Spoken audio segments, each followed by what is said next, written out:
Shalom, selamat malam semuanya. Shalom. Siap mau menyembah Tuhan malam hari ini? Amin.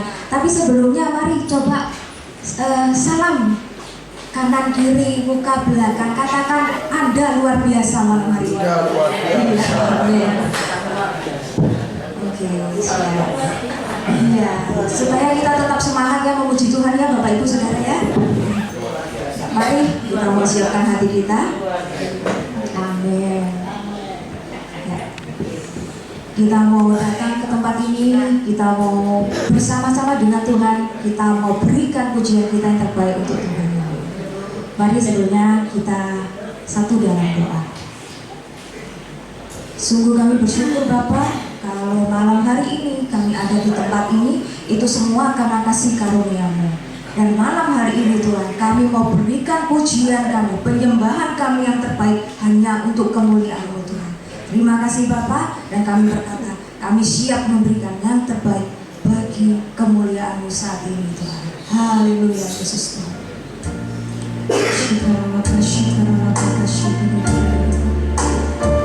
Haleluya Yesus, haleluya.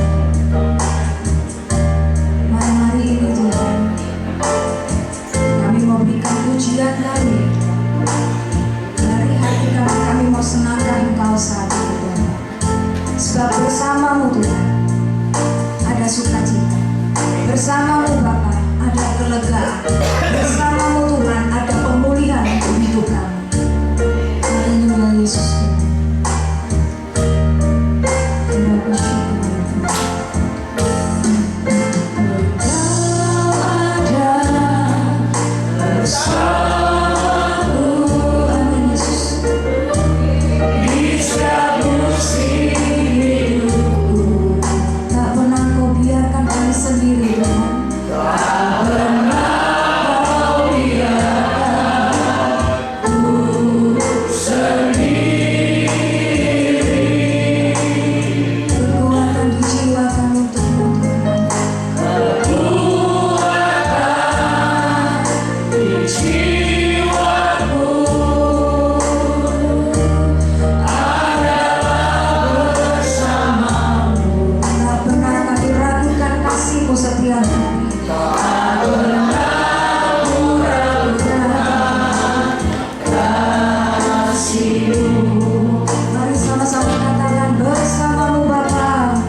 syukur dan terima kasih kepada Tuhan buat segala kebaikan yang Tuhan sudah berikan kepada kami, sehingga malam hari ini kami boleh sehat walafiat, sehingga kami bisa doa malam tepat ini.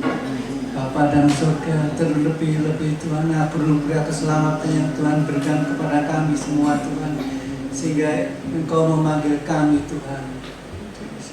Kami boleh mengenal Engkau lebih sungguh lagi. Bapa dalam surga, terima kasih Tuhan, terima kasih.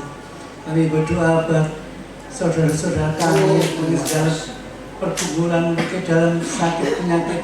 Marilah Tuhan, Tuhan tolong Tuhan, agar supaya Tuhan minggu yang akan datang dia boleh kembali berbakti kepadamu Tuhan. Bapa dalam surga, terima kasih Tuhan, terima kasih. Kalau sebentar lagi Tuhan kami mau mendengarkan firman-Mu. Marilah Tuhan, tolonglah kami, buka hati dan pikiran kami, agar firman-Mu yang Tuhan berikan kepada kami boleh bertumbuh dalam kehidupan kami, sehingga kami boleh melakukannya dan mendengarkannya dan melakukannya dengan baik, sehingga kami boleh bertumbuh dari hari ke hari. Terima kasih Tuhan, terima kasih. Terpujilah nama-Mu Tuhan, segala puji dan hormat mulianya bagi Engkau. Dalam nama Yesus kami berdoa. Amin. Amin. Shalom, selamat malam. Terima kasih. Hanya sedikit pengumuman saja. Besok hari Minggu setelah ibadah selesai, saya pertama akan memanggil yang akan ikut naik ke Bukit Doa besok hari Senin. Tolong besok hari Minggu setelah ibadah yang sudah terdaftar ikut pertemuan di samping mimbar setelah ibadah Mandarin selesai.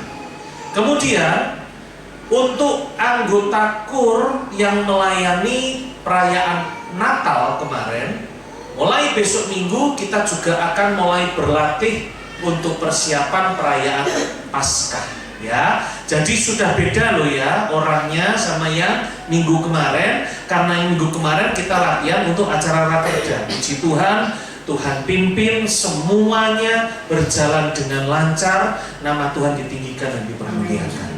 Kalau kita lihat videonya itu, nyanyian belum selesai dinyanyikan, itu seluruh pendeta itu sudah tepuk tangan duluan di bawah. Ya, itu segala kemuliaan bagi Tuhan.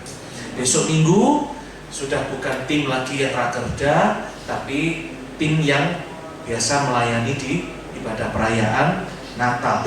Ya, saya undang untuk semua ikut berlatih, karena persiapan kita pasti akan kepotong dengan libur Idul Fitri.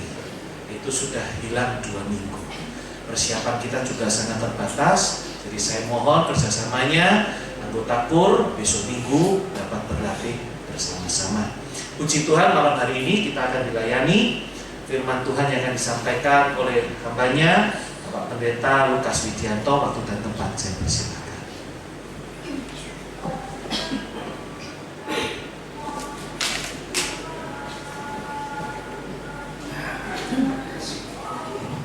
Shalom Bapak Ibu sudah dikasih Tuhan. Shalom. Shalom. Shalom. Puji Tuhan. Saya pas setengah 8 kita selesai ya, saudara-saudara. Amin. Hari ini penuh sukacita. Amin. Ya, mari kita sama-sama merenungkan firman Tuhan di dalam Injil Yohanes pasal yang ke-13 ayat 34 sampai 35. Temanya belum apa? Temanya dulu love one another. Let's coba pakai bahasa Indonesia, Inggris, Indonesia aja. Saling mengasihi. 1, 2, 3. Saling mengasihi. Kok enggak semangat gitu? Kita mesti saling mengasihi. Sama-sama satu lagi. Sekali lagi. 1, 2, 3. Saling mengasihi. Next. Bapak Ibu, baru saja di bulan ini kita itu ada 2 hari yang penting. Di bulan Februari itu mesti 2 kali. Yang pertama itu Imlek. Ya toh? Orang Kristen boleh nggak merayakan tahun baru Imlek? Loh ya boleh. Yang nggak boleh itu kalau kita ikut sembayangan, Karena kita sudah punya Tuhan, yaitu Tuhan kita Yesus Kristus, Allah dan Juru Selamat satu-satunya. Amin. Tapi ya juga nggak boleh cepat-cepat percaya terus ya Bapak Ibu. Yang tidak sesuai dengan Alkitab ya jangan dipakai gitu. Harus kue keranjang, enggak kue keranjang, rezeki gak lengket, gitu ya, kan gitu. Macam-macam, baju merah, ya kita baju merah, boleh enggak sih? Ya boleh, baju merah nggak boleh. Tapi bukan berarti karena baju merah terus menarik rezeki, tidak. Karena baju merah kita itu ditebus oleh darah Kristus. Pinter-pinter pendeta ya, kan gitu. Nah yang kedua yang penting lagi adalah cap gome. Bukan ya Bapak Ibu saya, tapi ini yang kedua baru aja kita peringati anak muda-muda pada Valentine ya. Apa di sini Bapak Ibu Valentinean? Ya, enggak sih tuek-tuek mau misalnya. Nah ini kesalahan karena Valentine itu bukan itu hari kasih sayang, bukan hanya orang yang pacaran, bukan hanya laki-laki dan perempuan pacaran tukar mawar. Ini yang sodok kurang ajar ya anak muda-muda ini. Karena budaya ini berubah maknanya. Sebetulnya Valentine itu hari kasih sayang untuk anak ke orang tua, suami ke istri, istrinya dewe atau istrinya tonggo ya kan. Nah gitu loh. Setelah itu hari kasih sayang. Nah tahukah Bapak Ibu latar belakang hari Valentine? Sama seperti Imlek. Valentine itu ada macam-macam tradisi atau kisah yang diyakini di belakangnya. Paling tua itu abad ketiga. Tenang saya hafal. Ini bukan catatan, ini Alkitab. Yang abad ketiga ada namanya itu diakui, diceritakan Santo Valentinus. Santo siapa? Valentinus. Makanya jadi Happy Valentine gitu loh. Valentinus. Tapi apakah itu benar? Karena saya juga nggak lahir di tahun itu, Bapak Ibu. Kalau saya lahir tahun itu, saya nggak mungkin khotbah di sini. Sederhana kan? Nah, saya nggak khotbahkan ini juga. Boleh nggak orang Kristen Valentine? Lu boleh. Yang penting apa maknanya? Nah, anak muda-muda saya kalau gereja tidak. Karena anak muda-muda malah Valentine di luar. Dan lebih parah lagi, setiap Valentine saya baca berita tahun 2024, setiap Valentine di tahun 2024 yang paling laris bukan bunga sama coklat. Bapak Ibu tahu apa? Salah, kondom. Ngeri gak sih? Ngeri Pak. Kerusakannya itu mengerikan. Nah, kenapa gereja gak ngadain gitu loh? Yang benar memberitakan kasih yang sejati adalah kasih Tuhan kita Yesus Kristus.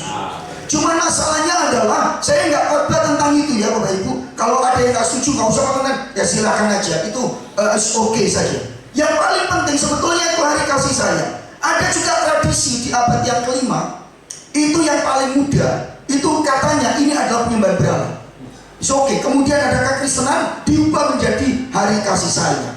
Tapi tahukah saudara, jauh sebelum abad ketiga, pada abad yang 0 sampai 1 lebih tepat, abad 1 Masehi, Valentine itu digemborkan bukan oleh Santo Valentinus, tetapi oleh Tuhan kita Yesus Kristus.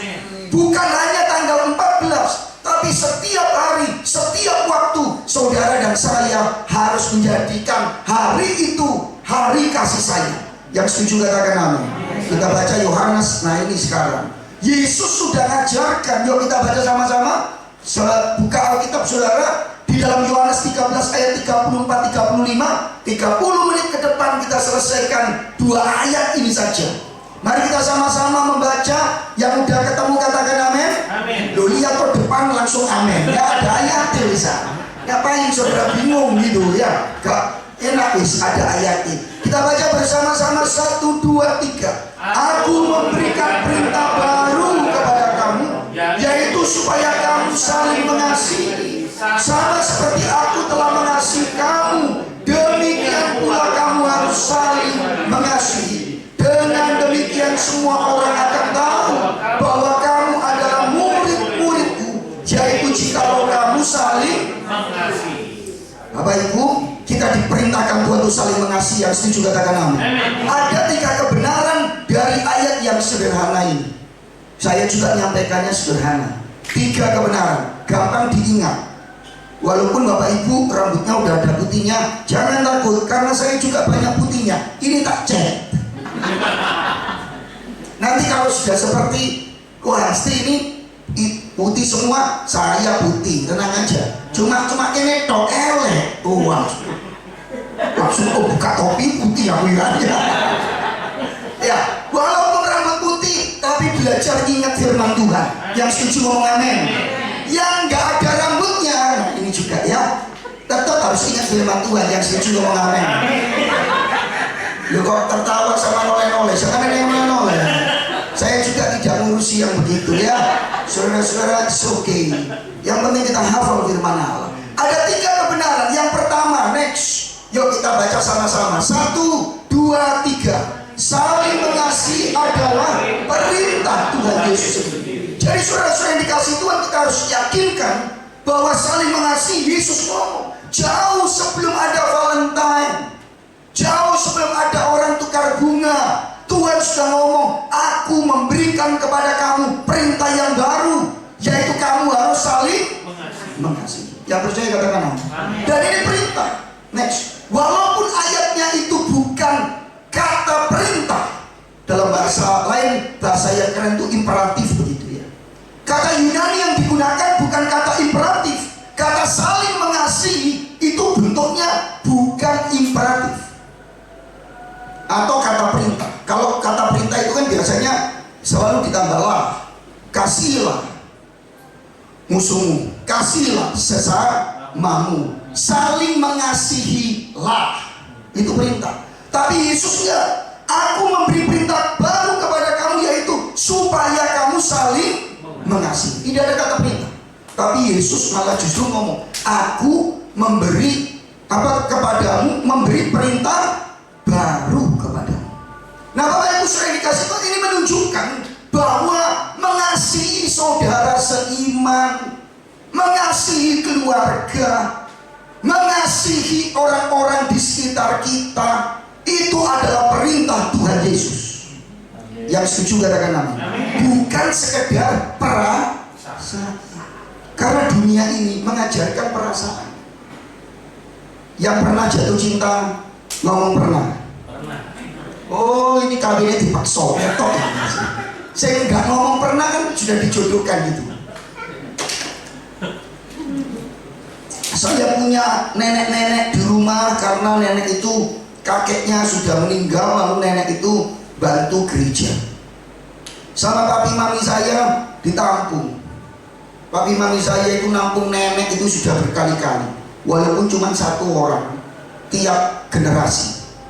Jadi wis mati ganti mbak-mbak jalan unggul nongol. Ya saya ngomong sama papi saya lama-lama panti wardawi ini, tapi papi saya baik, cuma 1 ya. Waktu itu dia memang jemaat. Saudara kalau dia cerita nostalgia sama saya. Tak tanyai, namanya itu Mbah Sumo, Mbah Sumo. Loh Mbah kok namanya Mbah Sumo? Ya soalnya tinggalnya di Kali Sumo, saudara. Ya Kali Sumo itu daerah Beratang sana. Sebetulnya nama aslinya itu sampai meninggal saya nggak ngerti nama aslinya. Nah karena dia pakai nama Sumo. Lalu saya tanya, loh Mbah dulu nikah ya apa? Wah dia cerita, zaman dulu itu kalau nikah itu gak ada namanya jatuh cinta. Wes pokoknya ini sudah dijodohkan. Lu terus ketemunya di mana? Malam pertama. Jadi waktu ketemu pun itu ditutupi. Wes kawin yo, begitu masuk dibuka, lah. Itu apa kalau anak sekarang kalau ngomong dapat paket unboxing. Terus saya ngomong, terus ya apa Mbak waktu itu? Mbak ketemu cowok itu ya apa? Dia ngomong, belas gak cocok katanya. Tapi apa sudah terlanjur katanya. Ya wes, gak cocok terus saya bilang, gak cocok kok anak yakin banget. Nah, Bapak Ibu saya dikasih Tuhan, dunia ini mengajarkan kita kasih itu perasaan. Lihat film-film itu. anak muda-muda ya, ini karena nostalgia KB kira saya. Saudara, buku jatuh, tabrakan di jalan, buku jatuh, terus cewek ngambil, cowok ikut ngambil, pandang-pandangan, ya kan? Dikasih soundtrack lagu, ada bos, dalam-dalam. Agak romantis ya, kurang romantis ya. Oke lah, terserah saudara mau kasih lagu apa. Tapi saudara selalu begitu. Sehingga orang Kristen pun kalau mengasihi, sebentar, selesaikan dulu tertawanya, ini kok saya nggak selesai. Kalau orang Kristen saling mengasihi, itu karena dorongan perasaan. Jujur, benar nggak sih? Saudara ketika saudara memberi orang, saudara lihat, pendeta ini pakaiannya compang-camping sakno. Makanya saya nggak pernah mau pakai baju compang-camping. Kalau ada yang baik, ya baik. Sehingga ada banyak juga hamba Tuhan, saudara ketemu orang kaya yang kadang-kadang ya nggak semua. Saya nggak termasuk. Selalu nggak pakai baju singele. Aku heran pendeta itu Pak, kalau ketemu saya pakaiannya api-api, bareng ketemu ngake pakaiannya elekan gitu. Supaya apa ya? Karena kita ini punya mana sakno. Kalau Bapak Ibu, kita itu mengasihi orang, kita itu berbuat baik sama orang, nunggu perasaan saudara, sakno dia, tak bantu dia. Nah ini salah nih.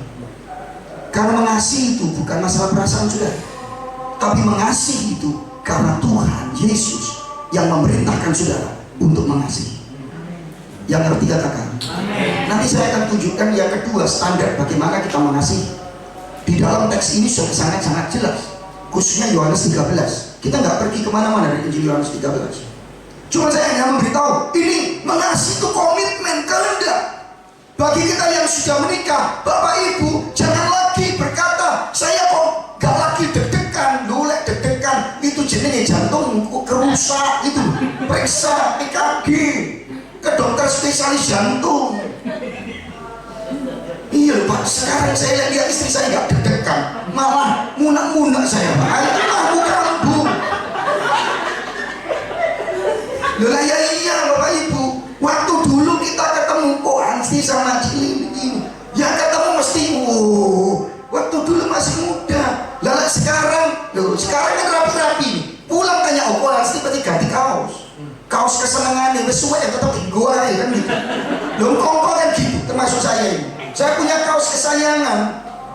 Sobek di sini, istri saya bilang, mana tinggal. Loh bapak lo kisahnya enak adem loh oma, ISIS. Malah saya potong sininya, entek wis pokoknya. Sing penting lak buah. Lho podo, dia mau kok sak gereja iki podo kabeh model. Ibu-ibu enggak kalah hebat di rumah dasteran.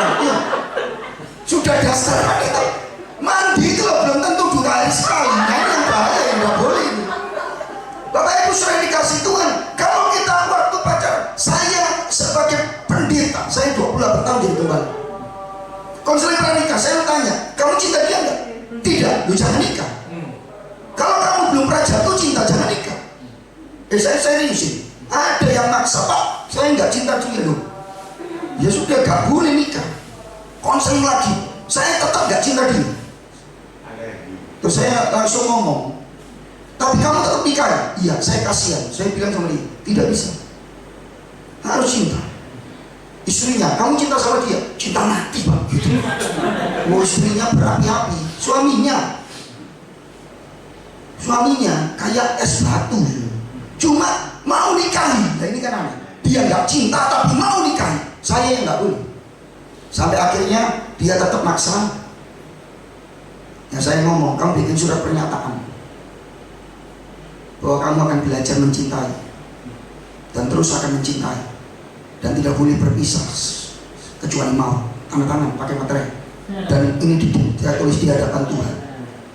Dan Tuhan proses. Sampai satu kali kemudian di gereja saya jemaat saya boleh saya kasih kesaksiannya, tapi nanti entek waktuku saudara seneng rungokno aku sing disayangi kok baik kepanjangan. Saudara tahu dia maju ke depan nangis ngomong, saya cinta kamu di depan mimbar. Saya tahu Tuhan sudah memproses saya, kena masalah besar. Dia peluk istrinya. Hari ini saya tahu Tuhan lagi mengumur, saya cinta kamu, sambil nangis, sak keluarga nyanyi, anak iblis 2 saudara. Cuma saya ingin memberitahu saudara, tapi kalau sudah suami istri bukan lagi jatuh cinta, Cintamu jangan jatuh terus, tapi membangun cinta. Makanya kehendak komitmen harus diwujudkan dalam tindakan. Halo, mengasihi itu bukan perasaanmu. Saya nggak hanya ngomong suami istri ya Bapak Ibu, tapi jemaat dengan jemaat lain. Kita mengasihi, setiap kita saling mengasihi. Saya mengasihi Arthur misalnya, bukan karena saya kasihan sama Arthur atau saya tergerak, no, tetapi karena Tuhan memerintahkan saya mengasihi Arthur, saya mengasihi saudara. Yang percaya katakan amin. Yang kedua, next cepat yuk. Ini poin situ yang tak waktunya. Mengasihi itu perintah Tuhan, itu menunjukkan bahwa mengasihi itu wajib. Ngomong wajib 1, 2, 3. Wajib. Apa itu wajib Bapak Ibu? Bukan pilihan, harus. Wajib itu tidak dapat tidak, saudara harus melakukan. Makanya gak heran di ayat-ayat lain Tuhan memberikan perintah mengasihi. Kasihilah bukan cuma sesamamu, bukan cuma saudaramu seiman, bukan cuma suami kepada istri, istri kepada suami, orang tua kepada anak-anak, anak-anak ke orang tua, bukan kepada jemaat, tapi kasihilah bahkan musuhmu. Karena ini kewajiban. Jadi kalau musuh kita itu jahat sama kita, fitnah kita mesti mengampuni. Betul nggak Bapak Ibu? Ayatnya gitu kan? Kalau musuh, berdoalah untuk musuhmu, berkatilah orang yang menganiaya kamu. Kalau dia lempar batu, saudara kasih bunga, tapi jangan lupa pote emberno pisang gitu. Kalau bunga kemuning gitu, biasanya kan gede-gede pote itu kemuning. Ayo Pak. Nah kita kan gitu. Nah ini kesalahan Bapak Ibu. Yang ini jangan diamini terus dilakukan loh ya. Loh itu Bapak Ibu. Karena wajib, maka kasihlah musuhmu. Wajib. Tidak ada pilihan loh. Tuhan nggak ngomong gini, kamu boleh ngasih, boleh enggak. Kamu harus mengasihi. Loh mau sosial Lukas, lihat ayat 34. Aku telah mengasihi kamu, demikian pula kamu harus, garis bawah ini, harus, itu kata harus ada di sini. Loh itu harus saling wajib. Karena namanya perintah ya wajib, harus mengasihi. Yang setuju katakan amin. Loh Pak Lukas kayak gitulah, kenaan orang bukan, saudara keliru. Kasih itu kan tidak selalu memberi. Nasihat itu kasih nggak? Kasih. Teguran itu kasih nggak? Kasih, bentuk-bentuk kasih. Cuma saya nggak bisa kepanjangan ini PA nih jadi kacau. Cuma ayat ini toh aja 3 pokok. Ini pokok yang pertama. Saling mengasihi itu apa Bapak Ibu? Sama-sama perintah Tuhan Yesus. Ayo kita ngomong sama saling mengasihi itu apa? Perintah Tuhan Yesus. 1 pokok. Poin kedua, next. Saudara, Tuhan Yesus tidak hanya memberikan perintah, tapi juga standar. Yuk kita baca nih 1, 2, 3. Standar untuk saling mengasihi. Siapa standarnya? Yesus sendiri. Yang percaya katakan amin. Lihat ayat 34. Aku memberi perintah baru kepadamu, yaitu supaya kamu saling mengasihi.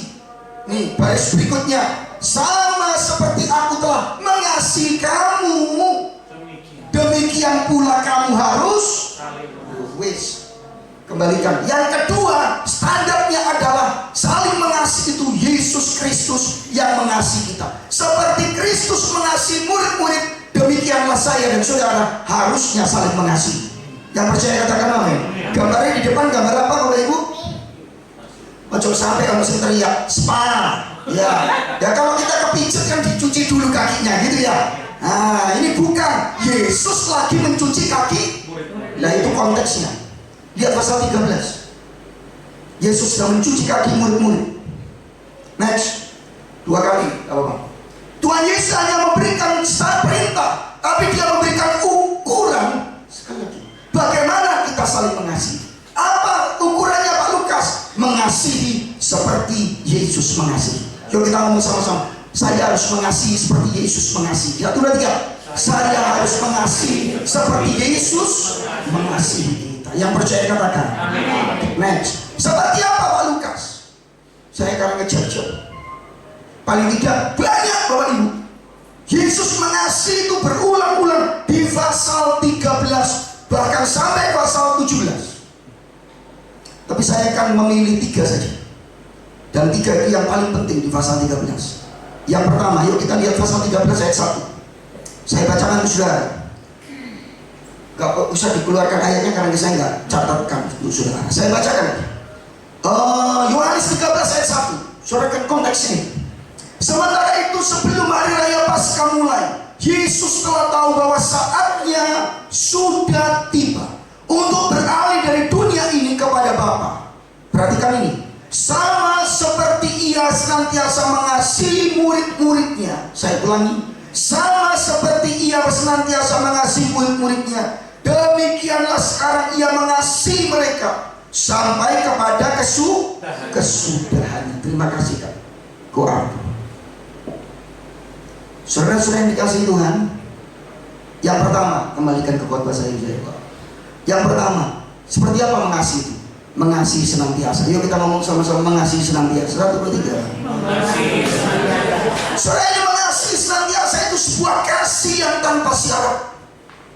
Orang boleh ngomong unconditional love, kasih yang tanpa syarat. Loh kok bisa kalau kasih? Saudara lihat konteksnya, Yesus membasuh kaki murid. Saudara, ada berapa murid? Muridnya Tuhan Yesus di situ. Ini, nah saya mau cerita dulu. Tangkap cerita khotbah saya. Di dalam pasal 13. Nah kalau Injil Yohanes itu kalau pasal 1 sampai pasal 12. Tangkap baik-baik ya. Pasal 1 sampai pasal 12. Soalnya saudara kan rajin baca Alkitab semua ini. Yang rajin ngomong amin. Nah, saya nggak ngomong amin itu kurang rajin ya. Tapi si ngomong amin belum tentu. Kadang-kadang masih bocok juga ya saudara. Pokoknya gue amin aja. Lu agak sih guyu tersinggung ini ya. Nah, saudara kalau Injil Yohanes pasal 1 sampai pasal 12 itu timing kronologinya. Itu hitungannya hari, minggu, bulan, tahun. Maksudnya apa sih Pak Lukas? Itu menceritakan hidup Yesus sepanjang bulan, hari, minggu, bulan, tahun. Makanya kalau sudah buka misalnya pasal 2, pada hari yang ketiga 7 hari kemudian, beberapa minggu setelah itu. Nah, itu kalimat-kalimat menunjukkan memang kronologinya panjang-panjang. Tapi kalau di pasal 13 sampai pasal 17 itu hitungannya detik, menit, jam. Kok bisa Pak Lukas? Ya baca aja nanti di rumah. Karena pasal 13 sampai pasal 17 adalah malam makan perjamuan terakhir Bapak Ibu. Di mana Yesus setelah ini beberapa jam kemudian ke Taman Getsemani, setelah makan perjamuan terakhir ngangkat anggur, inilah tubuhku, inilah darahku itu. Yesus kemudian di Taman Getsemani di pasal 18 Injil Yohanes. Kalau nggak percaya buka Alkitab saudara. Saya pastikan saya hafal. Pasal 19 Yesus disalibkan. Pasal 20 Yesus bangkit dan menemui murid-muridnya. Pasal 21. Lalu pasal 22 isinya apa Bapak Ibu? Untung diem aja, karena nggak ada pasal 22. Yohanes naik sampai 21 Bapak Ibu. Lalu saya jawab, ketok gak tahu mau coba Alkitab ini. Pendeta jangan sampai hamba Tuhan kita gak hafal Alkitab, lebih hafal primbon, ini bahaya. Saya ngajar di sekolah Alkitab dan saya mesti marah-marah karena banyak anak sekolah Alkitab teologi lebih kenal buku lain teologi daripada Alkitab. Sedih hati saya. Makanya saya selalu ngomong harus hafal Alkitab. Selain menguasai Alkitab, dikuasai oleh Alkitab. Itu jauh juga lebih penting. Saya ingin memberitahu saudara di pasal 13 sampai pasal 17 itu menit detik. Jadi konteksnya sama Bapak Ibu. Yesus lagi mencuci kaki murid-murid dan yang kumpul 12 murid. Yang menarik nanti Bapak Ibu baca ya, saya nggak mungkin, ini sudah kurang 10 menit loh. Masih ada banyak poin nanti. Bapak Ibu, ada nggak di situ murid-murid 12? Tahu nggak sih kalau murid-murid itu semua pada mengecewakan Tuhan Yesus? Nanti waktu Yesus ditangkap lari kabeh. Betul nggak sih? Tapi Yesus tak mencuci kaki mereka.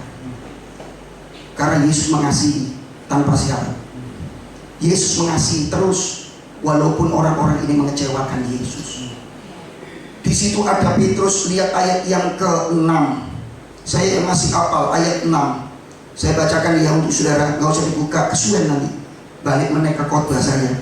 Maka sampailah Yesus melepas jubahnya, mengikat dengan kain, ngambil baskom kasih air, nyuci kakinya murid-murid. Ayat 6 ngomong gini, maka sampailah Yesus kepada Simon Petrus, murid jempolan apa? Jentean? Jentean. Saya ngomong jempolan itu salah.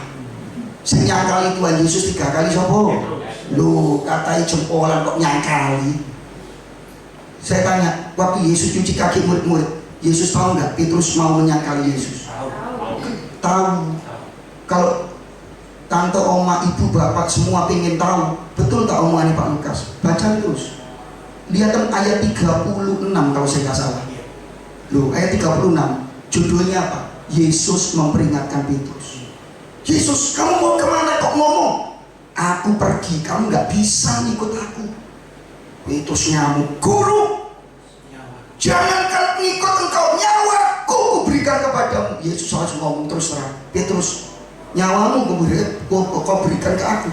Kamu akan nyangkal aku berapa kali Bapak Ibu? 3. Pernah dikhianati teman? Pernah dikhianati orang yang paling dekat saudara seperti Petrus? Sakit Bapak Ibu? Sakitnya tuh di sini, tembus di sini, saudara. Perlu keroan. Sakit hati, betul nggak sih Ibu? Yesus tahu nggak kalau Petrus akan menyangkal Yesus? Tapi Yesus tetap nyuci. Untung Yesus, kalau saya, yo tak cuci kakinya, mari tak tampak. No. Halo, untung yo, gitu. Dia ngomongi kok melok aku mati buat aku ngomong tok. Halo, tapi Yesus tetap mencuci kakinya.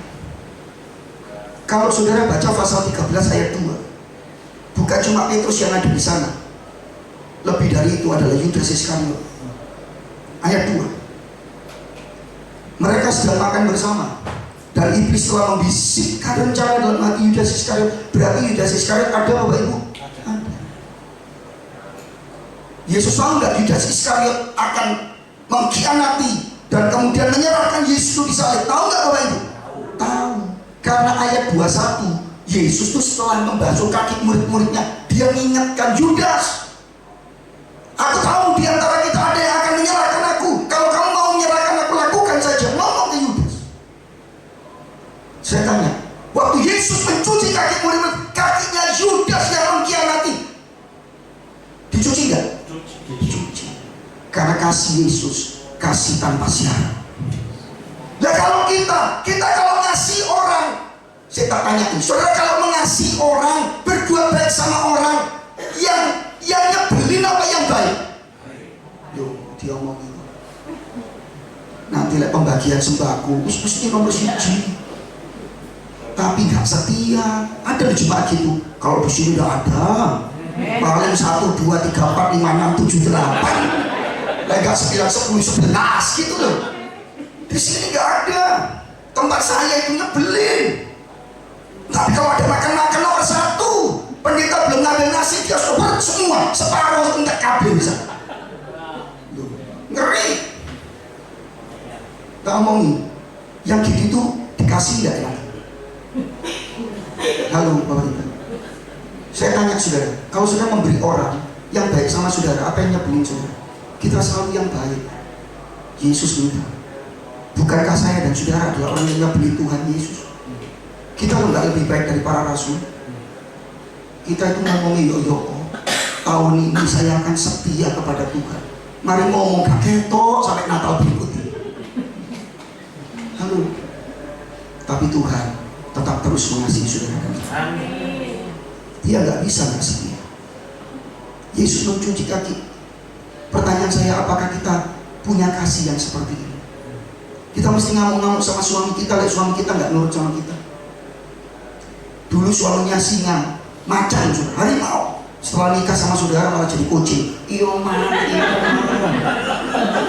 Dulu macan jalanan, sekarang kucing rumahan. Halo? Aku dipendiri iwati ya.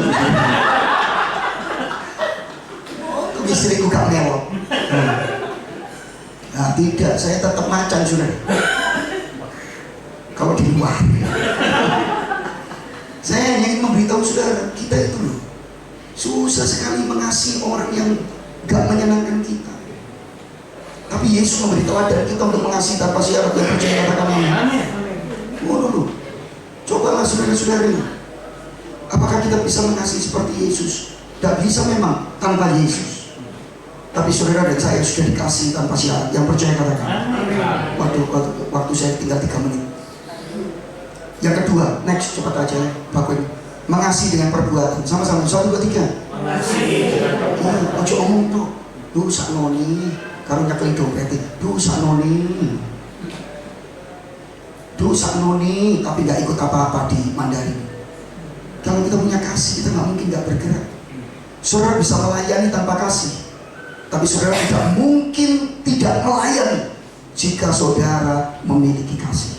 Yang setuju katakan. Saya lewatkan cepat tadi. Yang ketiga, next. Mengasihi dengan mengorbankan. Yesus bukan cuma ngomong gini, aku mencuci kakimu. No. Pencuci kaki itu kan awal aja. Tetapi dia membasuh kita dengan darahnya. Dia serahkan dirinya. Kasih, tidak ada kasih yang lebih dari kasih seorang sahabat yang memberikan nyawanya untuk para sahabat. Yang percaya katakan 15, 12, 13. Ini tetap dalam satu konteks Bapak Ibu. Ingat tadi saya sudah ngomong 13 sampai 17 itu satu konteks. Yang terakhir, sebentar sih. Mari kita mengasihi seperti Yesus mengasihi. Yang setuju katakan amin. Mengasihi itu tanpa syarat. Saya sama istri saya nikah sudah 24 tahun. Kami beda. Ya kalau salah itu jeruk makan jeruk. Dia cewek, saya cowok, kan gitu. Saya masih ingat yang nemukan saya, orang tua saya yang nemukan saya nikah itu gembala di PBS Madani. Om Mela almarhum. Saya jadi orang tua saya nemukan ke istri saya itu Om Melan sama Kungku. Bapak Ibu, saya sama istri saya beda. Istri saya itu kalau naruh sepatu, mumpung nggak ada dia ya, besok kalau ditayangkan tolong bagian ini dipotong. Pokoknya guyu kayak ngilok lagu pokoknya. Saudara, kalau naruh sepatu pulang gereja, taruh di luar, gak dimasuk no. Saya awal-awal saya jengkel. Saya mesti ngomongi istri saya, "Ma, sepatu kok di luar sini loh, rai masuk no lo, kurang sasenti kok gak bisa sih." Nanti dia teriak, "Aku sampai kamu ini harus," bisa geger. Ya, saya masukkan sambil ngomel-ngomel, tutup ya. Sudah tahu gak sih? Saya nggak lebih baik. Saya pendeta, saya dosen, saya kalau belajar begitu satu mata pelajaran aja atau satu kali khotbah bikin khotbah seperti ini, bukunya itu sudah tumpuk-tumpuk. Tempat tidur, sini meja, laptop, dan buku-buku di sini rak. Tapi gak cukup, buku ini banyak. Kadang-kadang saya taruh di tempat tidur. Nah istri saya itu kalau tidur bantalnya ditarik titik. Walaupun dia tinggi, kakinya cukup kasurnya. Ada sisa itu karena sini gak cukup, tak taruh di kepalanya situ. Terus saya lihatin istri saya tidur. Saya lagi doa. Tuhan mau, kamu nggak mau doa ya? Sini situ sepatu, sini buku. Besok saya ngajar, pulang-pulang dari ngajar saya lihat tempat tidur beres, buku tertata rapi. Bapak Ibu, kadang-kadang kita ini gitu ya. Mari kita mengasihi seperti Yesus mengasihi. Kasih itu ada korban yang kita berikan. Yang terakhir, yuk minta waktu. Yang terakhir, tujuan dan saling mengasihi. Baca sama-sama sebut tidak? Tujuan, apa tujuannya? Ayat 35. Saudara, ayat 35. Dengan demikian semua orang akan tahu bahwa kamu adalah murid. Saudara, kasih, kalau kita saling mengasihi pasti diberkati. Yang percaya katakan amin. Nah, ini banter. Tetapi betul. Pak Urapan di kepala haru. Ini matuf umanawin syefet akim kam yahat. Yang artinya selamat Natal dan Tahun Baru, bukan ya? Ini matuf, sungguh alangkah baiknya dan indahnya jika saudara menjadi Satu, rukun mengasihi. Karena disitulah berkat Allah dicurahkan. Yang percaya katakan amin. Tapi saudara, Yesus nggak ngomong soal berkatnya. Next. Saya percaya kok kalau kita saling mengasihi, berkat Tuhan. Lah itulah damai sejahtera, gak geger-gegeran. Kalau jemaat saling mengasihi seperti Yesus mengasihi kita, pasti diberkati Tuhan. Amin. Tapi bukan itu Yesus ngomong. Sekalipun perintah mengasihi ditujukan kepada saudara Siman, tetapi tujuannya jauh lebih besar dan mulia daripada berkat-berkat begitu. Tujuannya adalah agar semua orang, agar dunia melihat Kristus di dalam kita. Kristus yang dimuliakan. Yang percaya katakan amin. Oke, saya akhiri ya. Saya kelebihan 5 menit. Tahu gak sih saudara? Satu kali saya sekolah di STAS. Saya mahasiswa STAS S2. Teman saya itu di samping saya. Omong-omong saya, Pak, namanya siapa? Lalu dia ngomong, salaman, nama saya M. Yasin. Waduh saya, lu namanya M. Yasin. Saudara, lu kok sekolah teologi ambil S2 bersama saya di stasiun? Saya tanya, lu bapak ini namanya aja M. Yasin, pasti bukan Kris. Saudara, namanya aja Yasin, depannya M. Saudara pasti bisa nebak M-nya apa? Itu adalah Matius. Gak mungkin saudara, Matius, Markus gak mungkin. Segena saudara. Saya suka tanya, tak tanyai, Pak, kok bisa sekolah Alkitab di sini? Terus dia ngomong, oh iya saya jemaat gereja. Lu kok bisa? Bapak tak kejar terus. Percaya Tuhan Yesus. Saya injili sopo, saya ingin tahu. Pendetamu? Bukan. Ada jemaat orang-orang yang datang terima Yesus? Bukan. Pak Lukas, saya itu kerjanya mesti lewat ini orangnya saksi ini, saya dengar langsung. Saya kerjanya lewat Arjuno sini. Setiap pulang kerja, gak peduli hari Senin, Selasa, Rabu, pokoknya ada acara dulu kan banyak, 2 malam apa-apa. Itu selalu lewat depan sore-sore. Selalu lihat bapak-bapak, ibu-ibu jalan gandeng renteng, cek api, cek rukuni. Gak pernah ada yang jambak-jambakan di jalan, berkelahi di jalan. Puji Tuhan saudara, pas berkelahi dia gak lewat.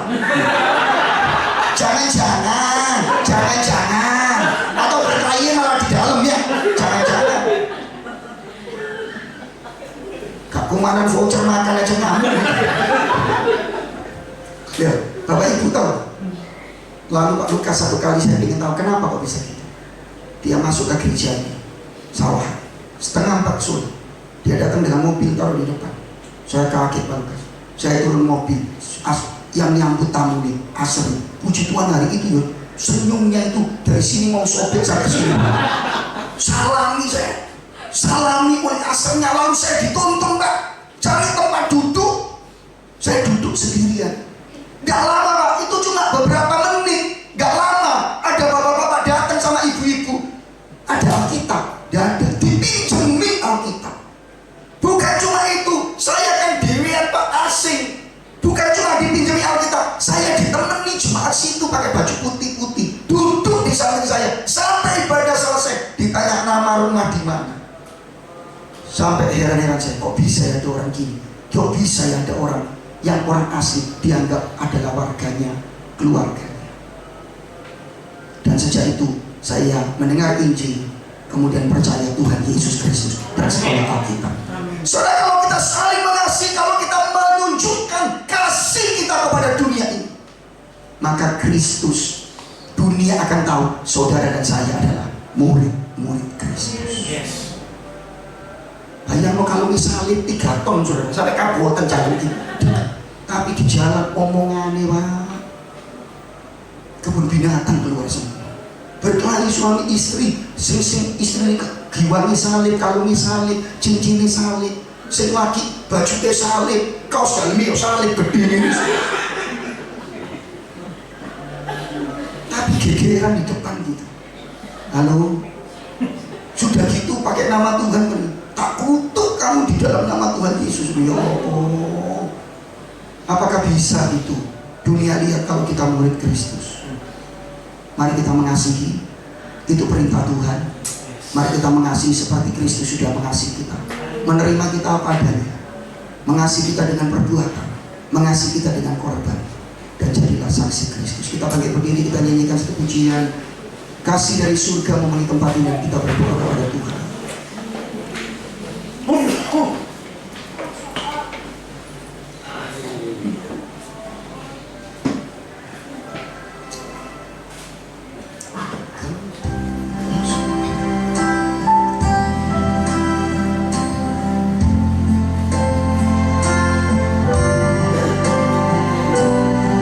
Kasih dari surga memenuhi tempat ini. Kasih dari Bapa surgawi, kasih dari Yesus, kasih dari Yesus mengalir di hatiku, membuat damai di hidupku, damai di hidupku. Katakan mengalir kasih dari tempat tinggi. Yang mau angkat tangan boleh angkat tangan, mengangkat hatinya kepada Tuhan. Haleluya, pujikan namamu Tuhan. Haleluya, haleluya. Mengalir kasih dari tata Allah Bapa, mengalir, mengalir, mengalir dan mengalir, memenuhi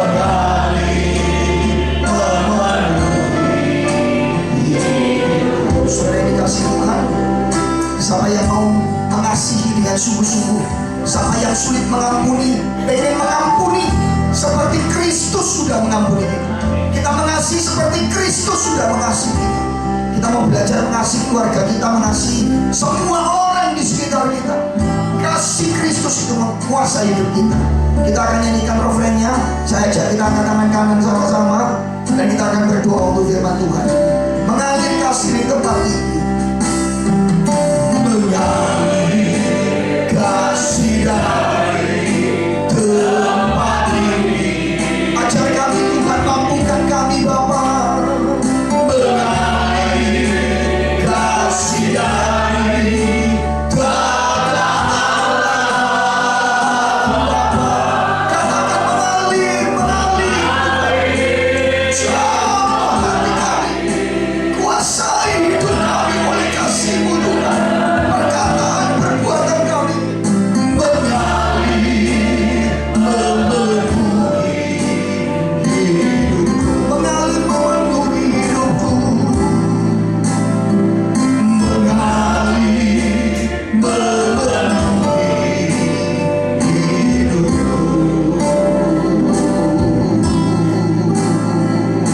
Mengalir memenuhi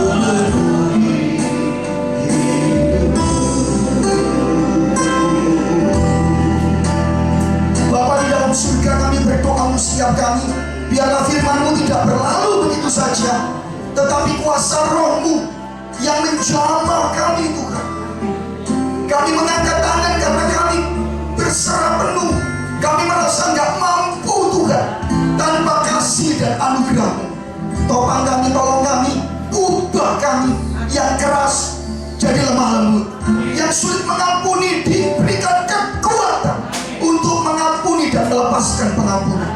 Kami yang seringkali gak bisa menerima kekurangan orang lain, Tuhan tolong mampukan kami mengasihi, karena kami sudah dikasihi oleh Engkau. Berkati semua yang hadir, bahkan Tuhan kalau ada yang membutuhkan pertolongan Tuhan, kami percaya Engkau yang tahu kondisi dan keadaan kami. Kiranya Tuhan Kau memberkati, menolong, mencurahkan anugerah dan berkat-Mu di dalam nama Tuhan Yesus. Kami pulang dengan anugerah dan pertolongan Tuhan, dan segala kemuliaan hormat bagi Tuhan. Kami doakan untuk pekerjaan-Mu di GPPS Mandarin. Tuhan terus bela, Tuhan terus topang. Kami berdoa untuk Jifang, kami berdoa untuk Ko David dan seluruh pelayan Tuhan, diurapi, dipakai oleh Tuhan bagi kemuliaan Tuhan. Kami akan melihat Tuhan banyak jiwa yang dimenangkan untuk kemuliaan. Berkati juga Tuhan semua semua jemaat Mandarin Tuhan. Berikan hati yang sungguh-sungguh, yang setia dan cinta akan Kau. Dan segala kemuliaan hormat kami kembalikan kepada Engkau. Di dalam nama Tuhan Yesus Kristus kami sudah berdoa dan bersyukur. Yang percaya katakan Amin. Kita akhiri dengan doa. Kami mengucap syukur kami sudah terima suara Tuhan. Tuhan mau seluruh ibadah Mandarin dipenuhi kasih Yesus. Dan biarlah Tuhan, Roh Kudus yang akan memberi kami kemampuan supaya kami selalu mengingat akan kebenaran firman-Mu, dan juga Roh Kudus memberi kami kekuatan supaya kami mampu melakukannya dalam hidup sehari-hari. Karena dengan melakukan perintah Tuhan, kami dipanggil sebagai murid-murid Tuhan. Berkati hamba-Mu Bapak Pendeta Lukas Widianto di dalam pelayanannya, di dalam rumah tangganya. Tuhan memberkati senantiasa. Juga di dalam karirnya mengajar, Tuhan juga memberkati dengan roh hikmat marifat-Mu, sehingga boleh mendidik hamba-hamba Tuhan yang berkenan kepada Tuhan. Terima kasih Tuhan, demikian juga dengan setiap kami. Apabila sebentar lagi kami akan pulang dari tempat ini ke rumah kami masing-masing, kirimkan malaikat-Mu mengiringi perjalanan kami, tibakan di rumah kami semua dalam keadaan selamat, tidak kekurangan suatu apapun, dan pertemukan kami kembali besok hari Minggu di ibadah Mandarin semua dalam keadaan sehat dan tidak kekurangan suatu apapun. Terima kasih Tuhan. Kami akhiri ibadah doa malam ini dengan doa sederhana yang Tuhan ajarkan kepada kami. Doa Bapa kami. Bapa kami yang di surga, dikuduskanlah nama-Mu, datanglah kerajaan-Mu, jadilah kehendak-Mu di bumi seperti di surga. Berikanlah kami pada hari ini makanan kami yang sesungguhnya, dan ampunilah kami akan kesalahan kami, seperti kami juga mengampuni yang bersalah kepada kami. Dan janganlah membawa kami ke dalam pencobaan, tapi lepaskanlah kami daripada yang jahat. Karena Engkau yang punya kerajaan, kuasa dan kemuliaan sampai selama-lamanya. Sekarang tiba waktunya kami berpisah satu dengan yang lain. Izinkan kami pulang membawa berkat Tuhan. Kami mengangkat tangan kami untuk kami menerima berkat Tuhan. Saudaraku yang kasih, Tuhan memberkati engkau dan Tuhan melindungi engkau. Tuhan menyari engkau dengan wajahnya dan memberi kau kasih karunia. Tuhan menghadapkan wajahnya kepadamu dan memberi kau damai sejahtera. Sekarang pulanglah dan bawalah berkat yang melimpah dari Bapa di sorga, kecintaan dari putranya yang tunggal Tuhan kita Yesus Kristus, dan persekutuan yang bersama Roh Kudus menyertai hidup kita semua senantiasa, mulai dari malam hari ini sampai Maranatha, Tuhan sudah datang kedua kalinya, bahkan sampai selama-lamanya. Terimalah semua berkat di dalam nama Tuhan Yesus Kristus. Yang percaya sudah diberkati Tuhan, mari katakan amin. Makasih, Tuhan Yesus memberkati.